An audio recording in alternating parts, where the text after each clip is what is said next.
All right, y'all. This is going to be a video about book recommendations.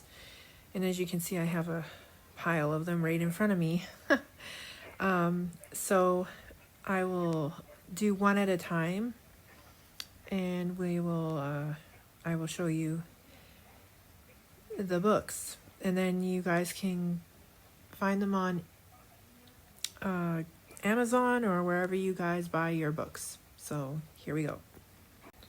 First up, A Minute in the Church, 1 Minute Catholic Apologetics. So this book has all the answers that most Protestants object to about the church, and it just gives you a brief description of how to talk to a non-Catholic about Catholic stuff. It's a very good book. It's very small. It's got maybe 50 pages. And yeah, and that's the author there, Gus Lloyd. I'm sure you can find that anywhere online. It's quite wonderful, actually, this little tiny book. I like this one. I was reading it. I'm almost done. This one is a really good book for if you just want like bite-sized quotes and reasons to fall in love with Catherine of Siena. She is a very, very good saint who had such a devout devotion to Jesus. And so I fell in love with her early in my conversion, so I wanted to know a little bit more, but I didn't want like a super huge book because I was also reading through the catechism at the time.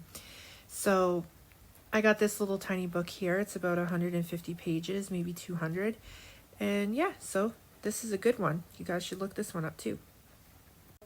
This one is about the history of the early church.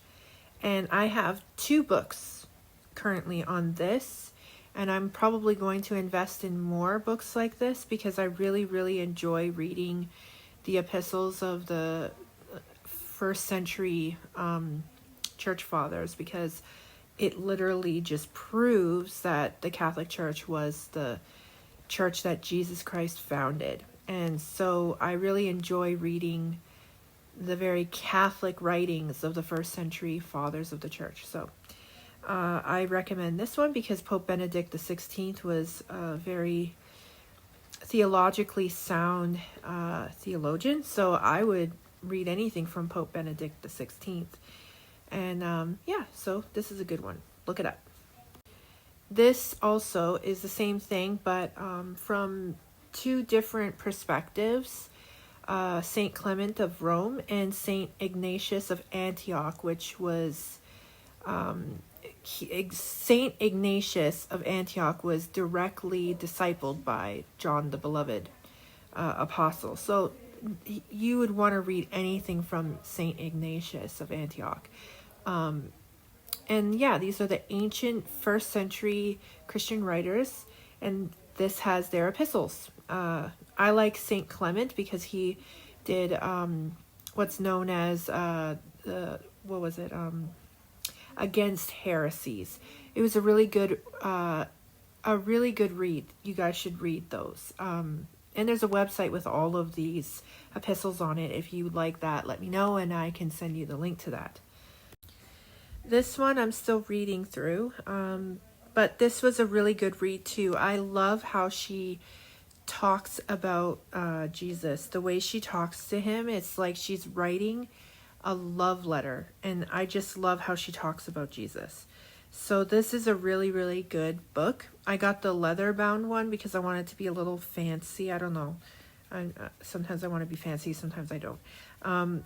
So I got this one, and I've been loving it. So I recommend this for anyone who wants to read about the saints and how they practice their devotions and their piety. It's just a good read. It's just a wonderful read, and I love reading this one.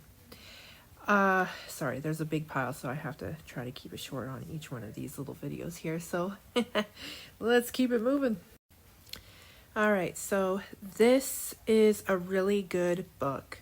This has all 3 volumes inside this tiny little nice compact book. And I have been falling in love with each page. I can't even imagine anyone not wanting to read this. It is a perfect resource for Catholic devotion and worship practice, and just in general, just to pray and meditate on. I love this book. And Saint Therese of Lisieux talks about this book often in her autobiography that I've been reading through. So I started reading it again just so that I can go back and forth and fall in love with this in a whole new light, because Saint Therese was in love with Christ. This is another one that Saint Therese of Lisieux had mentioned in her writings. So I had bought it just to see what this one's about. I haven't really dove into it just yet, but I did read part of the introduction, and I'm pretty excited to go through this. I like Saint Teresa of Avila because she is like me, unfiltered and very blunt in her speech. So I think I will enjoy her writing quite a bit. And yeah, I just think that it's really important to read a variety of different saints just so that you can see how they're intertwined quite literally, linguistically. Is that the word? Linguistically, they're very intertwined. So I really love the pattern and the flow. And so yeah, I think that this would be a great addition to my resources. As you know, in my book club, we've been going over this one, The Context of Holiness, Psychological and Spiritual Reflections on the Life of Saint Therese of Lisieux. And it is a really good read. Like, I love psychology, so him coming from a psychology background and then putting it in perspective of a psychologist and a Catholic was really, really interesting to me. And a lot of like her hidden interior self is a lot like my hidden interior self. So I could relate better with her through this resource, in contrast and in companion with the autobiography of Saint Therese of Lisieux. So I would definitely read this with the Story of a Soul. They go hand in hand. And as you know, I highly recommend this book because I have really, really enjoyed her poetic way of writing, and just the way she sees the world is just so refreshing. And I kind of wish I could have met her in real life, because I think I would have had a very interesting conversation with her. But I'm glad that I get to converse with her through my journal writing on this journey through this Story of a Soul. And I really love this book. I think that every Catholic should read this book. It's just a wonderful, wonderful book. So please get this one. If you get no other book, get this book and read it, because it's beautiful inside and out. And yeah, let's keep it moving. As you guys know, I also did the 33 Days to Morning Glory retreat, and it was an amazing experience. My consecration was May 13th, which is the first appearance of the Holy Mother in Fatima, as you guys know. So I got consecrated on the anniversary of the first apparition.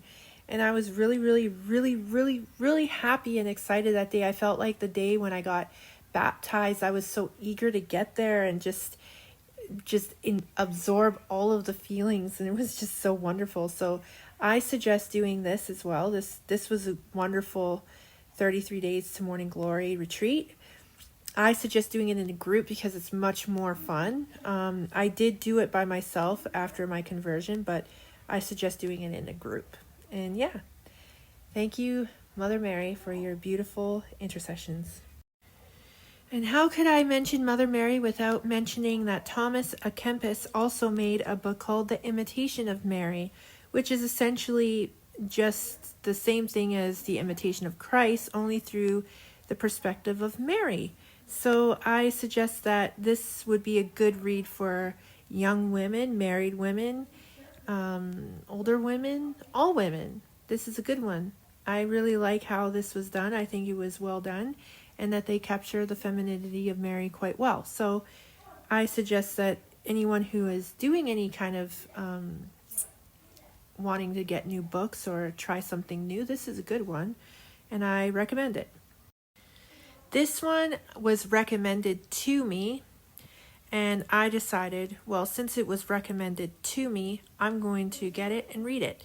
It just arrived today, so I'm going to recommend other people read this too, might as well. I think that it's going to be fun, and I'm quite excited to read it, just because. So this is something I'll recommend as well, just because I thought that the title was interesting and the commentary on the back quite interesting. So I'm very excited to dive into this, and I probably will do it 2 pages at a time because I am also reading several other books, as you guys know. So I have to pace myself so I don't get confused of which one I'm reading. But recommended. And of course, my first love and my biggest and never last, the most important, the most sacred scriptures of our Lord Jesus Christ. So we really need to have a Bible. I suggest the Catholic Bible because it is the fullness of the faith, and it will give you the full perspective of what the early first century fathers of the church believed and practiced.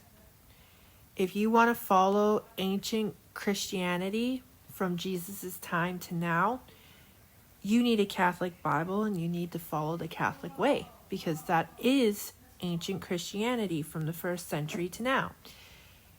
And so if you have any reason to want to know more about the history of the Christian Catholic Church and the Bible, I will give you all my reasons. And just for fun, I'm going to recommend this one too, because this was gifted to me on our last day of our Marian retreat, and I fell in love with it immediately as soon as I opened it, because it literally gives the history of Catholicism and first century belief in Mary and the Marian apparitions. Because if you didn't know, after Mary died, she had appeared in Rome several times between the apostles' times and all the way to today. So it has every single apparition of Mother Mary. I have fallen so much in love with this book, and I've only read like 4 pages so far, and I really, really, really, really love this book. So please, if you get the chance, get this book. It's amazing. It's doing that thing to me where it doesn't allow me to do a video once in a while. I don't know why. Anyway, so I said, I know that it's been a while, because the other day I said I would be back to give you book recommendations, and I never came back. And that was because I was very, very tired, and my health has been fluctuating between being energetic and being very exhausted and burnt out. And sometimes I just have to conserve my energy, and I know that certain days I need more energy than other days. So during the week, when I want to go to Mass in the morning, I have to conserve my energy during the week. So I try not to do anything that would cause me overexertion, if you understand. So yeah, so today I had enough energy, and I don't have much doing today, so I decided to do the book recommendation now. So yeah, I hope you enjoyed it. So now that I've done this video, I'm probably going to relax and do the rosary, and then I'm going to read some of the pages out of the books that I need to be reading, and then I'm going to test my new keyboard that I got, and then I'm going to read some Marian apparitions, because I really, really love this book. And then I'm going to write in my journal for a little bit, and then I might watch a video or 2 on YouTube, and then it'll be time for me to have my dinner. So I'll have my soup. I'll see y'all later. Love y'all. Later for now.